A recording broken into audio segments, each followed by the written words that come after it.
వరుణుడి కుంభవృష్టి ఎక్కడ చూసినా నీరే మునిగిపోతామేమో అన్నంత వరద. ఇది హైదరాబాద్ మహానగరంలోని పరిస్థితి. భారీ వర్షానికి మూసీ నది ఉప్పొంగింది. ఒక్కసారిగా భారీ వరద నగరాన్ని చుట్టుముట్టింది. సరిగ్గా 117 ఏళ్ల నాడు సెప్టెంబర్లో ఏం జరిగిందో అదే మళ్ళీ రిపీట్ అయింది.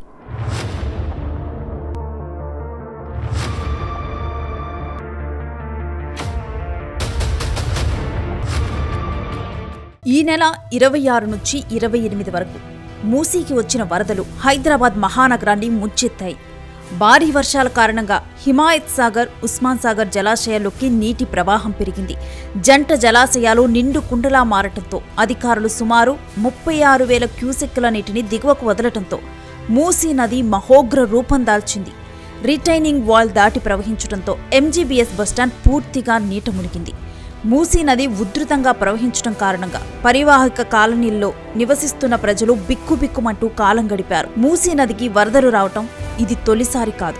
కానీ దాదాపు 117 సంవత్సరాల కిందట ఇదే నెలలో ఇదే రోజున మూసీ నదికి వచ్చిన వరదలు హైదరాబాద్ ముఖ చిత్రాన్ని సమూలంగా మార్చివేశాయి.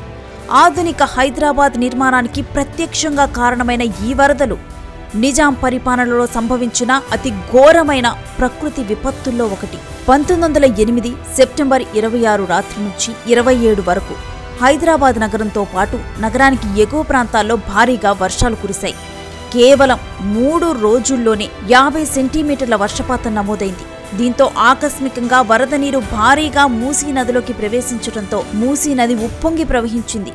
మూసీ నదిలో వరద ప్రవాహం 46 అడుగుల ఎత్తుకు చేరటంతో మూసీ పరివాహక ప్రాంతాలైన చార్మినార్, పురాణాపుల్, మారేడుపల్లి వంటి ప్రాంతాలు పూర్తిగా జలమయమయ్యాయి. ఈ వరదల్లో సుమారు 15,000 మంది మరణించారని అంచనా. కానీ ఎన్నో మృతదేహాలు గల్లంతవటంతో ఖచ్చితమైన మృతుల సంఖ్యను అంచనా వేయటం కష్టంగా మారింది.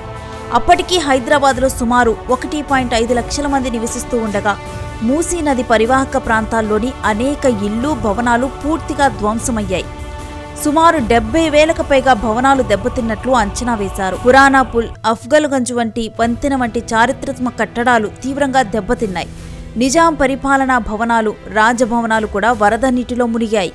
వరదలు వంతెనను ధ్వంసం చేయడంతో రవాణా వ్యవస్థ పూర్తిగా స్తంభించిపోయింది. నగరంలోని కొన్ని ప్రాంతాలు బాహ్య ప్రపంచంతో సంబంధాలు కోల్పోయాయి.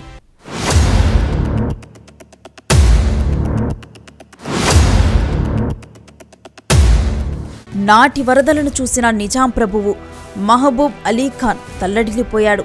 స్వతహాగా ముస్లిం మతస్థుడైన తన ప్రజలను వరదల నుంచి కాపాడాలి అంటూ జంధ్యం ధరించి వేద పండితుల సమక్షంలో గంగమ్మకు పూజలు చేశాడు.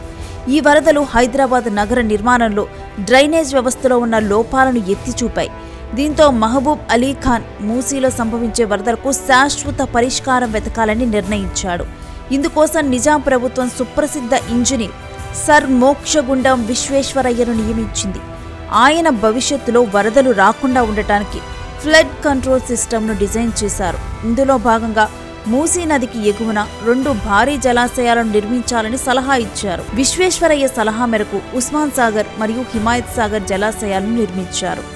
ఈ జలాశయాలు వరద నీటిని నిల్వ చేయడంతో పాటు హైదరాబాద్కు తాగునీరు అందించడంలో కీలక పాత్ర పోషించాయి. వీటి నిర్మాణం వల్ల హైదరాబాద్కు వరద ముప్పు గణనీయంగా తగ్గింది. 100 ఏళ్ల నాటి వరదలు హైదరాబాద్ నిర్మాణంలోని లోపాలను ఎత్తిచూపితే నేటి వరదలు హైదరాబాద్లో మూసీ నదిలో నెలకొన్న అక్రమ నిర్మాణాలను ఎత్తిచూపాయి.